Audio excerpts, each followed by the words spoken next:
Good afternoon. We are here to provide an update in regards to the homicide of Craig Whitfield.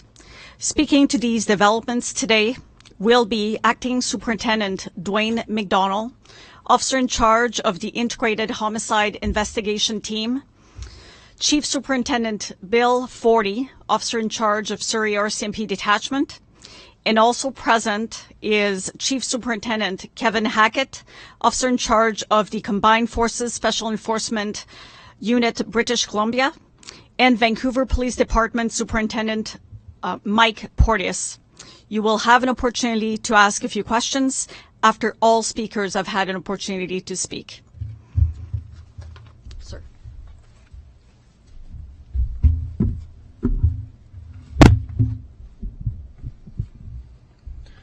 Good afternoon. My name is Dwayne McDonald, the officer in charge of the Integrated Homicide Investigation Team. I'm here today to speak to a significant development in relation to the April 24, 2013 homicide of 28-year-old Craig Garrett Whitfield. As you may recall, Mr. Whitfield's life came to an abrupt end when he was shot in a parking lot of a crowded shopping mall in South Surrey. Witnesses observed the suspected shooter driving away at a high rate of speed in a Jeep Grand Cherokee.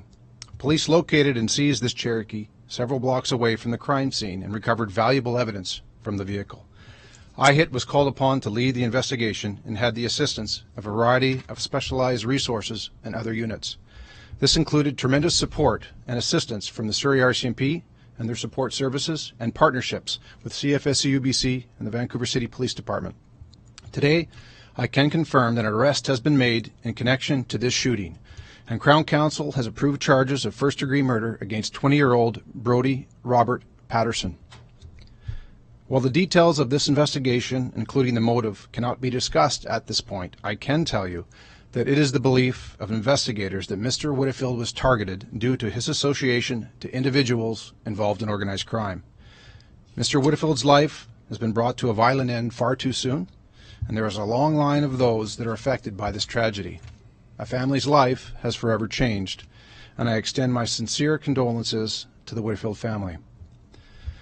The risks posed to public safety during this shooting reflect the contempt organized crime groups hold for our communities, our children, and each other.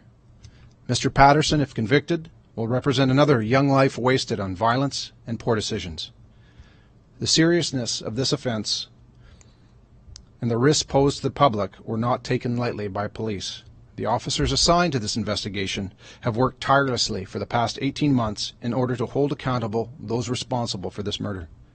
I would like to acknowledge the dedication of these investigators, the sacrifices they and their families have made to achieve this result, and my ongoing appreciation for their professionalism and commitment to the job. This investigation is not over, and further arrests will be forthcoming. Evidence has identified others who have played significant roles in this murder conspiracy. In furtherance of our pursuit of justice, IHIT investigators believe that there are still individuals with important information who have yet to speak with police. I would ask that anyone with information about this homicide please contact IHIT or Crime Stoppers without delay. IHIT remains committed to the goal that all of those responsible for this homicide will be brought to justice. Thank you. Chief Superintendent.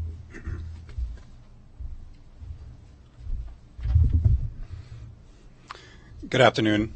I'm Chief Superintendent Bill Forty, the officer in charge of the Surrey RCMP. I would like to again offer my condolences to the Whitfield family for the loss of their 28-year-old son, Chris. Every murder is a tragedy and unacceptable. On the heels of Chris Whitfield being murdered in a public place, in the middle of the day, I spoke with you about the fact that crime knows no boundaries, and I referenced a number of murders that have taken place across the Lower Mainland over the last several years. The risks posed to public safety during these shootings reflect the absolute disregard that organized crime groups hold for our communities, our children, and each other. As experienced police officers, we see the carnage when these investigations reach this particular stage. Mr. Patterson, if convicted, will represent another life wasted on violence and poor decisions. The seriousness of this offense and the risk posed to the public were not taken lightly by the police in any jurisdiction. The witnesses at the scene and the persons that live in the immediate area of a criminal act like this are also victims. I'm thankful for the commitment of all the men and women that worked on this investigation. The Surrey RCMP, the Integrated Homicide Investigation Team, the Combined Forces Special Enforcement Unit, the Lower Mainland District Office, which supports all the police agencies in the Lower Mainland, and the Vancouver Police. As Superintendent McDonald stated, this investigation is not over. We stand here today, the leaders of our respective units, shoulder to shoulder. Superintendent Kevin Hackett, Chief Officer with the Combined Forces Special Enforcement Unit, Superintendent Mike Porteous, the Vancouver Police Investigative Services Section, Superintendent McDonald, and myself. Our message to every person that engages in or associates with somebody involved in the criminal lifestyle is to think about the potential outcomes and the unhappy endings. Mr. Whitfield has lost his life, and if convicted, Mr. Patterson faces a significant period of incarceration. Their respective families are changed forever. To the citizens of Surrey, I thank you for your trust, for your patience, and for your support. The Surrey RCMP are committed to doing everything that we can to keep our community and our streets as safe as possible. Thank you. We will now take a few questions. I would ask that you identify which agency you are from, and your question is directed to which speaker, please. Thank you. Peter Granger, CTV News. Can you tell us what led you to Patterson? Was there something significant, piece of information that you got that led you directly to? I can't comment on the specifics of that. However, I can say it was not something that came to light in the immediacy of the shooting. It took some time and quite a bit of work on behalf of investigators.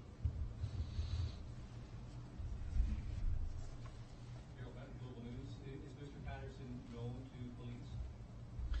Yes, again, without getting into too much detail, Mr. Patterson is known to police. What details can you give us? None at this time, but I'm sure you'll be able to determine some of those with your resources. Is there a gang association here possibly? I can't comment on that at this time. Have you spoken with Whitfield's family, and if so, what do they have to say about this? I can say that earlier today, in continued follow-up in this investigation, we did meet with the family. They expressed their gratitude, and also were somewhat surprised that we were able to bring this case to the charge stage. Oftentimes with violence such as this and high-profile investigations and some of the connections that we see, there seems to be a common, I'll call it misperception, and not necessarily in the family in this case, that police won't be able to solve these crimes, or that the cost of doing so or the scope of doing so is too great. But they were very appreciative and very supportive of the investigation. Go ahead. BPD is here. I'm just curious if the BPD were involved in the investigation in terms of helping you to make this arrest. Would you like to comment? Yes, as in all organized crime homicides, all the units, CFS UBC, IHIT, the various attachments, the various municipal police departments work in partnership. The Vancouver Police Department is committed to reducing gang violence regionally along with our partners. And yes, we were involved in the investigation from the early stages, resourcing it and working side by side with our brother and sister police officers in IHIT and CFS UBC.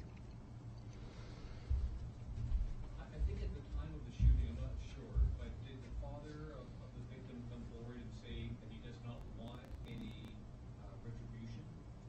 Did he renew any of those comments when you spoke to him today? In terms of the Whitfield family is not looking for, as you say, retribution for this horrific incident. And that's all I can comment on at this point in time. Did the suspect and the victim know each other? Not to my knowledge. Are there any details you can give us about the arrest itself, where it happened, when it happened? The arrest occurred earlier this morning. Mr.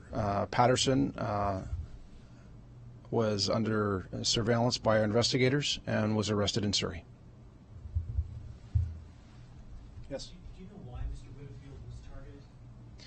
Again, without getting into too much detail, it is our belief that Mr. Whitfield was targeted as a result of individuals that he was associating to that were involved in organized crime. At this point, do you believe Mr. Patterson worked alone, or are you looking for more?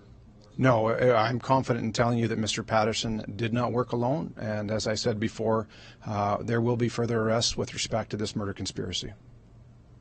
Catherine Circum, CKW. You mentioned that Mr. Patterson had been under surveillance for some time, or that he had been under surveillance this morning. Had he been under surveillance for some time? Well, in the course of an 18-month investigation, I can't comment on the number of times that Mr. Patterson may or may not have been under surveillance, but certainly once we secured charge approval with respect to Crown Counsel in order to effect an arrest of Mr. Patterson, we had to locate him and surveilled him.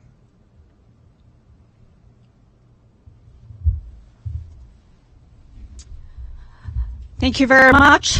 Thank you very much for coming. Thank you.